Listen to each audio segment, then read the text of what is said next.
Hey everyone, it's Michael Kikle. I hope you're doing well today. I have a video here for Action Comics Volume 1, Path of Doom, which is a Superman comic, obviously. And this is Rebirth. This is the first volume of Action Comics from Rebirth, matter of fact. And the only thing I really read from Rebirth was that kind of the Detective Comics stuff. I read a big majority of that, maybe 6 volumes, 7 volumes, something like that. I think I read about 7 or 8 volumes of Tom King's Batman, which was, well, Volume 3 and 4 were good, right? With the War of Jokes and Riddles and the Bane stuff on the third volume, not the first two.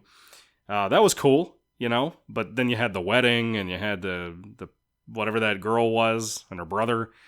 Anyway, very interesting stuff. Rebirth was not the best thing ever, but Batman Beyond got some good stories out of it, which was cool. Anyway, Action Comics Volume 1, Path of Doom, is mainly written by Dan Jurgens, essentially. There are 4 artists attached to this. Patch Zurcher, I think, is the first one. How do you say that? Zurcher? Oh, well. Tyler Kirkham, Steven Segovia, and Art Thibert, I think is the name. This was an overall cool book, despite it basically being a modern retelling, sorta, kinda, of Death of Superman, even down to having Doomsday come back.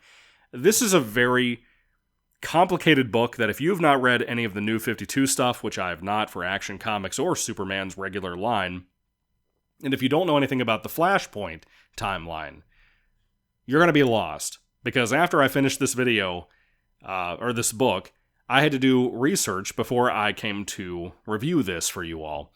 Mainly because I was confused. Basically, the Superman we follow in the Rebirth timeline is the one from the end of the Flashpoint situation, where that entire existence was destroyed, and some characters came back from that Ethan Van Sciver book that started off Rebirth. I think it was just called DC Comics Rebirth or something like that. Good book, really good book, about 150 pages long, really, really good, huge issue of comics. I love that book. Have it in physical copy too, by the way. This Superman is from the Flashpoint timeline. And at some point, with the Flashpoint situation, somehow he, his wife Lois, and their son John escaped from that timeline and came to I guess it's the New 52 timeline? I guess the Superman from New 52 died in the New 52 ending. There was a lot of that. There was stuff like, Bruce Wayne getting killed or going missing. There was a lot of weird things happening at the end of the New 52 era, despite it starting off to a really good point with the Batman stuff I read that I loved. I read the entire Scott Snyder run, and loved a good chunk of it, even though it wasn't perfect. So, I didn't really know what to think going into this, and having this Superman take over where another Superman from the New 52 era apparently died. I hate that to be a spoiler for you all. Maybe it is, maybe it's not. I don't know if he ever came back or not. I'm a little confused because the Superman in this world that took over for the dead Superman is also known as Clark Kent, and the Superman that was, I'm assuming, was also a Clark Kent, but then there's a normie guy that is Clark Kent also, running around, showing up to when Superman is fighting Doomsday, when Doomsday magically shows up again for this almost remake of Death of Superman.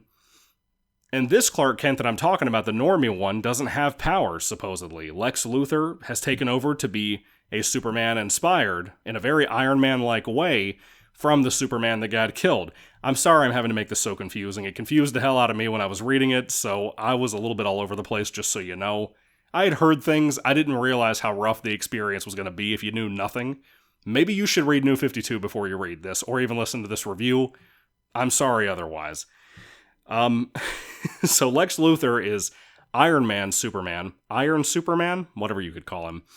He's that, and you have a Clark Kent running around who has no powers, and then you have the new Clark Kent from the Flashpoint timeline, who is now taking over, and Lex Luthor doesn't understand how he knows that Clark Kent is Superman, but they have 2 different Clark Kents over here, one is Superman, one's not. It's very confusing. It's super fucking confusing in the worst possible way. This does have a little bit of family stuff in there with our Superman that we're following now for these Rebirth issues, and his wife Lois and son John. I like that stuff. That stuff's pretty cool, but this is a little too close to being a straight-out remake of Death of Superman, like I said. It's a little messy in that regard. I don't know whether I recommend it, but I liked it. Does that make sense? I had a good time reading this. The art was pretty great from everybody. All of the issues in here. And it's about a 5 or 6 issue collection. It's about 100 and, let's see. I'm trying to bring it up really quick. Sorry, guys. I am not prepared for this review. It's about 145 pages long. But overall, it was pretty good. I think Dan Jurgens, despite the constant riffing of Death of Superman, he did a pretty good job with the dialogue for here and whatever. By the end of it, there are some new things kind of done to introduce us to the mystery of Rebirth and this guy with a green cloak and a staff that I knew more about from where I read some of the other Rebirth stuff, and I read the Doomsday Clock, I think is what it's called, the Watchmen tie-in with DC Comics, which I thought was really good, by the way. I just bought part 2 yesterday at Ollie's for like $5, so that's pretty great. I'm super stoked about rereading that at some point. That was a great-ass read, in case you haven't read Doomsday Clock. I like it more than Watchmen, just so you know for the record. But that's just me. That's another hot take for this video, and for this channel, which I've had many of those, as many of you know. Anyway, Action Comics Volume 1 Path of Doom. It's a good starting point. Despite it being a rehash of things we already knew, it's a good starting point, I think, for me, not for a new reader. Unless you're going to do a bunch of research and spoil some New 52 stuff, which I'm kind of bummed about. But if you wanted to experience Superman, this would be a solid place. If you haven't read Rebirth, this is a good start to a new Superman thing if you happen to be a big Superman fan. I'm a little wish-washy with Superman. I haven't read a ton of his stuff, but the stuff I have read can be good, sometimes can suck, like the Return of Superman arc that I still haven't finished. I haven't finished buying them or reading them. That first volume of the Return stuff was rough, dude. Anyway, I like this. I thought it was cool for what it was, and I'd recommend it to anybody who hasn't checked it out yet and wants to. It's got some interesting stuff, but overall, it's just kind of slightly above average. So anyway, Action Comics Volume 1 Path of Doom. Have you read it? What do you think about it? Let me know your thoughts and comments about it down in the comments section down below. Thank you all for watching, guys. God bless you all. Catch you later, and goodbye.